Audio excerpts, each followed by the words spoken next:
Hey everyone, and happy new year. Today is the start of 2022 and I thought this would be the perfect time to talk about self-care. So I'm going to share 5 life-changing self-care habits to start doing in 2022. They have been extremely helpful for me in so many different ways these last couple of years. They're all free, everyone can do them, and I hope they can be helpful for you as well.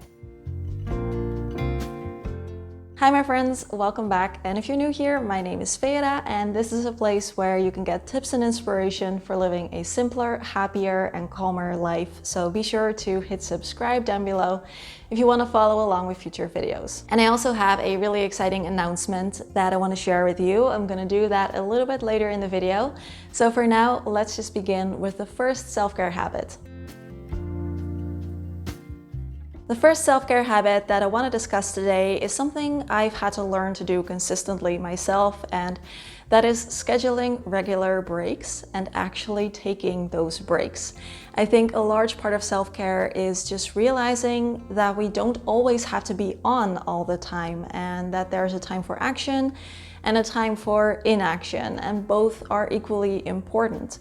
So it's easy to get caught up in that mindset of go, go, go, and it really helps if you're just a bit more intentional and mindful about taking enough breaks. So what I did is break it up into a daily, weekly, and quarterly rhythm. So on a daily basis, I set an alarm on my phone.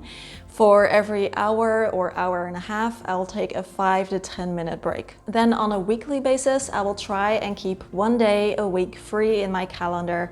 It's not going to be a whole day. I will still have some work to do or some chores, but at least I will have like a good chunk of that day free to do what I need to do to recharge. And then on a quarterly basis, I'll try and schedule 1 week off where I'm doing basically just a bare minimum of work and chores, and that I'll also have time free to do fun things and relax. Of course, everyone's schedule is different and some people might need some more downtime than others, so my rhythm doesn't have to be yours. Try to find a rhythm of daily, weekly, and quarterly breaks that works for you, that fits with your schedule, and that gives you the downtime that you need to be active and productive the rest of the time. I think we all know that breaks are important, and we might even say this to other people. But there's also just a lot of pressure to always be productive and this idea that doing nothing is a waste of time. So it really helps if we are intentional about this to really realize that breaks are just as important and actually schedule them, because otherwise you'll just keep going until you run out of steam. And I've been there too. The second self-care habit is also very simple but very powerful, I think, and that is to learn to make realistic to-do lists for yourself instead of unrealistic or complicated to-do lists that make you feel stressed or frazzled or like you're always behind schedule. No one likes feeling like they have to do more than they realistically have the time or the energy for. And if you do that consistently, you're always going to feel behind schedule, trying to catch up, and that can be very stressful and exhausting. And a large part of that, I think, is self-created by having this expectation that you have to get all of these things done today, that when you add them up, it's not really realistic. So try to think about the one most important thing that you want to get done today, and then maybe add like 2 or 3 small things and keep it like that. It's so much better if you know that you will be able to get everything done and feel accomplished, instead of having to rush through everything and still feel like you're not doing enough. Life is too short to feel like that. It's not about doing as many tasks as you can if that means that you cannot enjoy your days. We have more self-care habits to go, but first I wanted to share a quick announcement with you, and that is that I've decided to do a New Year's sale on my ebook as well as both of my online courses. So if you would like to start 2022 off right, then this could be a great time to just take good care of yourself and your happiness. So I'll quickly explain what you can expect to find in my ebook and my online courses. So first up is my decluttering ebook. It's called Simple Happy Zen's Ultimate Decluttering Guide, and this is a 90-page PDF ebook with lots of tips and guidance towards a decluttered home. It has my tips for all the categories of clutter, pitfalls to avoid, checklists, and a lot more. It has advice for people who are just beginning with decluttering, as well as those of you who want to take it a step further. So if you would like some decluttering help or inspiration, I recommend checking it out. Then there's my full online course to simplify your life, which is called In Love with Your Life. And this is a 20-week online program to help you simplify all the big aspects of your life, as well as create more of what you love. You'll get access to a new lesson with guided worksheets from me every week, but you can also decide your own pace as you move through the program, and you will continue to have access to these lessons for as long as you like. In Love with Your Life is perfect for those of you who feel overwhelmed at times and want to create some change by simplifying and clearing some of the chaos, or if you feel like you want to learn more about what makes you happy and how you can create more of it in your life. Then lastly, there's my 30-day slow living course, which is called Unhurried.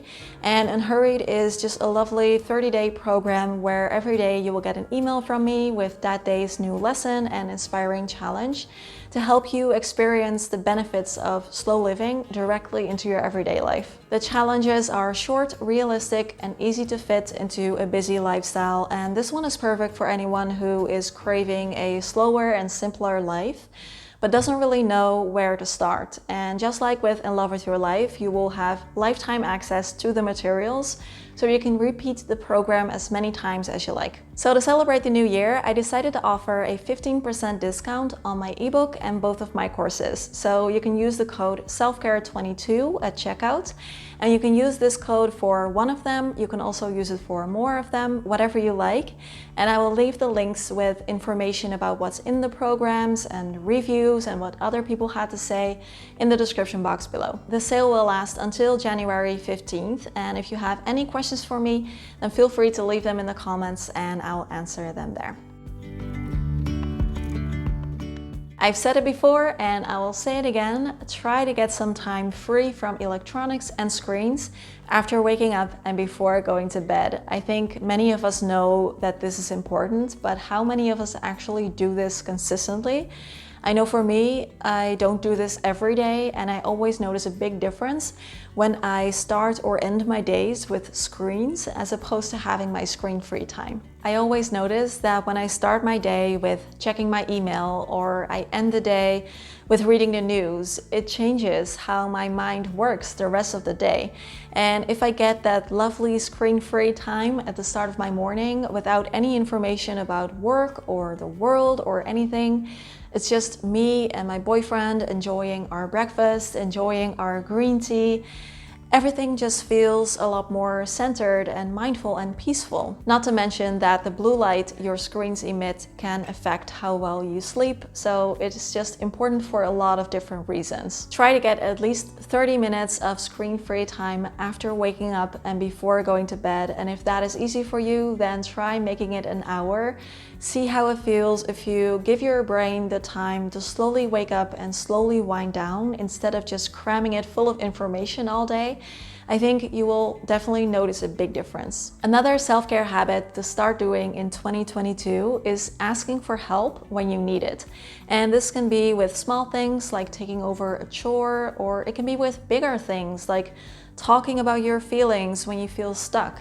But the self-care part of this is realizing that you don't have to do it all yourself, and that asking for help doesn't mean that you are not good enough. A lot of people, myself included, sometimes find it difficult to ask for help. We have this belief system that we have to figure it all out on our own, and that asking for help is going to be a burden on someone else. But it's so important because none of us can do this life on our own. We all need help occasionally, and it's unfair to expect yourself to be good at everything. So asking for help is a big form of self-care. It can strengthen relationships, and it can even lead to being more productive overall. And lastly, let's talk about the part of self-care that I think doesn't get talked about enough, and that is positive self-talk versus negative self-talk. And when people think about self-care, they probably think first about actions, like doing a workout or having a lazy self-care Sunday or doing a nap or a bath. But I think even more important is how we talk to ourselves. It can really make all the difference if we learn to talk to ourselves in a supportive way. I think our self-talk really affects our mood, the way we think and feel and behave, and making the shift towards more positive self-talk is one of the best ways we can take care of ourselves. So the first step here is to become aware of your self-talk, that little voice in your head, because it's easy to be unaware of this or to not really pay attention. So notice the times when perhaps you are criticizing yourself and see what thoughts come up. We all have this inner critic, so things like, oh, I can't do this, or that was stupid of me, or oh, I'm such an idiot, or such a klutz, things like that. Try to become aware of these things and perhaps even write them down. You don't have to be upset by them, just notice them. And then try to catch yourself when you're doing it and shift it towards something that is more supportive and helpful and constructive. So try to talk to yourself in a way that you would talk to a close friend. Try to practice acceptance and forgiveness and realize that you have the power to change your inner narrative if you want to. Self-care habits are important, like exercising and drinking water and sleeping and taking breaks and all of that. But the way that we talk to ourselves is going to be the thing that lets us be more open to these things and that lets us prioritize them and make time for them, because we feel that we are worth it and that we shouldn't neglect our needs. So I think self-care usually starts right there. Before you go, comment down below how you want to practice more self-care in 2022. Is there something that you want to do more of or less of, or maybe something I mentioned in the video? Please comment that down below. If you'd like to get my decluttering ebook or my courses with 15% off, then you can find all the links and the discount code in the description box below.